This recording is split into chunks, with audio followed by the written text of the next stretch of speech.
નમસ્કાર આદરણીય શિક્ષણગણ અને મારા વહાલા મિત્રો, આજે ગુરુ પૂર્ણિમાના પવિત્ર અવસરે એકત્ર થયા છીએ.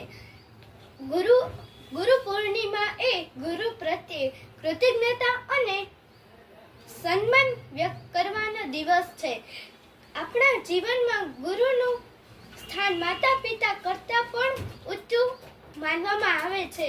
ગુરુ પૂર્ણિમાના આ પવિત્ર દિવસે ગુરુજનોને વંદન, જ્ઞાનના અંજવાળા પાથરી અંધકાર કર્યો ખંડન. ગુરુ એટલે ફક્ત શાળામાં ભણાવતા શિક્ષકો જ નહીં, પરંતુ જે પણ વ્યક્તિ આપણને જીવનનો સાચો રસ્તો બતાવે તે દરેક ગુરુ છે. આપણા માતા પિતા, વડીલો, સંતો, મહાપુરુષો અને જીવનમાં અનુભવો ગુરુ બની શકે છે.